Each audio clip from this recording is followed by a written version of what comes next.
प्रश्न।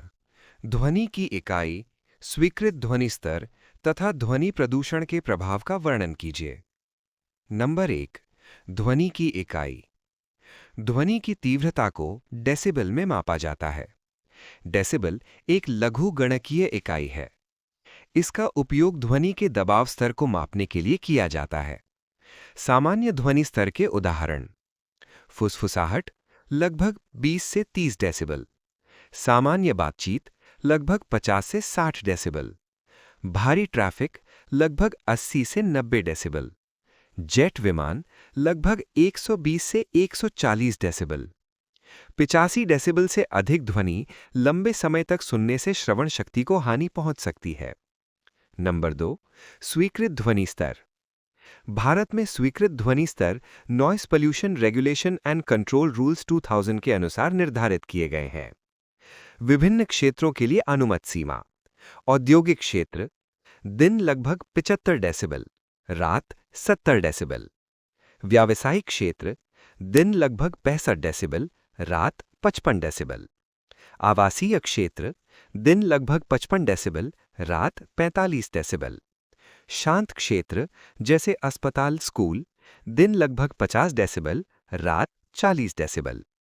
रात्रि का समय सामान्यतः रात 10 बजे से सुबह 6 बजे तक माना जाता है। नंबर 3। ध्वनि प्रदूषण के प्रभाव। ध्वनि प्रदूषण के प्रभाव निम्नलिखित प्रकार से देखे जाते हैं। नंबर 1। शारीरिक प्रभाव: श्रवण शक्ति में कमी, कान में घंटी बजने की समस्या, उच्च रक्तचाप, हृदय रोग का खतरा। नंबर 2।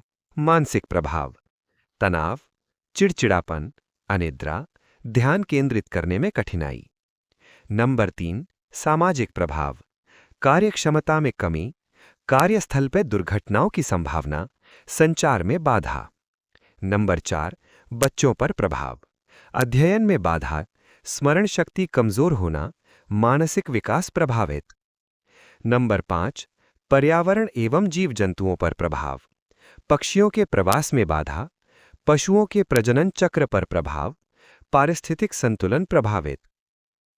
निष्कर्ष: ध्वनि की इकाई डेसिबल है और प्रत्येक क्षेत्र के लिए स्वीकृत ध्वनि सीमा निर्धारित की गई है।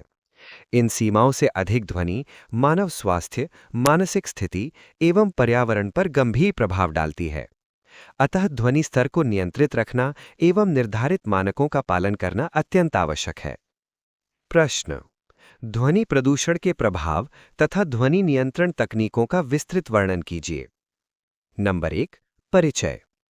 ध्वनि प्रदूषण आधुनिक युग की एक गंभीर पर्यावरणीय समस्या है।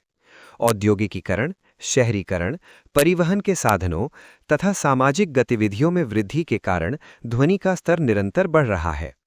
निर्धारित सीमा से अधिक ध्वनि मानव स्वास्थ्य, कार्यक्षमता एवं पर्यावरण पर नकारात्मक प्रभाव डालती है। भाग 1। ध्वनि प्रदूषण के प्रभाव।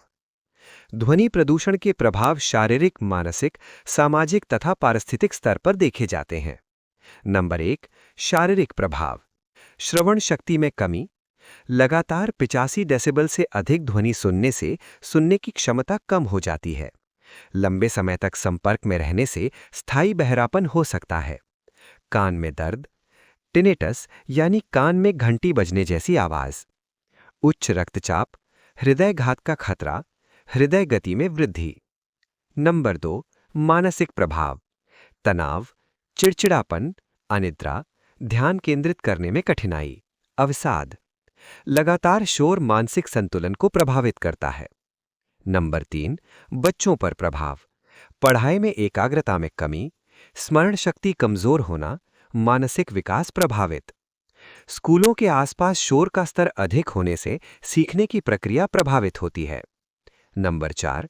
सामाजिक प्रभाव: कार्यक्षमता में कमी, कार्यस्थल पर दुर्घटनाओं की संभावना, संचार में बाधा। नंबर 5। पर्यावरण एवं जीव जंतुओं पर प्रभाव: पक्षियों के प्रवास में बाधा, पशुओं के प्रजनन चक्र पर प्रभाव, वन्य जीवों के प्राकृतिक व्यवहार में परिवर्तन, पारिस्थितिक संतुलन प्रभावित। भाग 2। ध्वनि नियंत्रण तकनीकें। ध्वनि प्रदूषण को नियंत्रित करने के लिए तकनीकी, प्रशासनिक और व्यक्तिगत स्तर पर उपाय आवश्यक हैं। नंबर 1, स्रोत पर नियंत्रण। मशीनों में साइलेंसर लगाना, कम शोर वाली मशीनों का उपयोग, मशीनों का नियमित रखरखाव, वाइब्रेशन नियंत्रण उपकरण लगाना।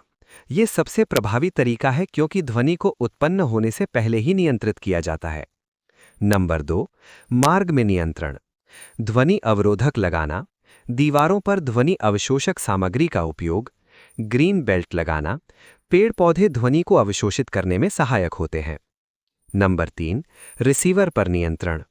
कान सुरक्षा उपकरण यानी ईयर प्लग्स या ईयर मफ्स, साउंड प्रूफ कमरे, डबल ग्लेज्ड विंडोज। औद्योगिक क्षेत्रों में कर्मचारियों को सुरक्षा उपकरण देना आवश्यक है। नंबर 4, प्रशासनिक उपाय। Noise pollution regulation and control rules का पालन करना, रात 10 बजे के बाद लाउडस्पीकर पर प्रतिबंध, औद्योगिक क्षेत्रों को आवासीय क्षेत्रों से दूर स्थापित करना, वाहन हॉर्न के उपयोग पर नियंत्रण। नंबर 5, जन जागरूकता। अनावश्यक हॉर्न ना बजाना, तेज संगीत से बचना, ध्वनि नियंत्रण नियमों का पालन करना। निष्कर्ष, ध्वनि प्रदूषण मानव स्वास्थ्य और पर्यावरण के लिए अत्यंत हानिकारक है। इसके प्रभाव शारीरिक, मानसिक और सामाजिक स्तर पर दिखाई देते हैं। ध्वनि नियंत्रण के लिए स्रोत, मार्ग और रिसीवर स्तर पर तकनीकी उपायों के साथ साथ प्रशासनिक नियमों का पालन आवश्यक है। यदि उचित तकनीकों को अपनाया जाए तो स्वस्थ और शांत वातावरण सुनिश्चित किया जा सकता है।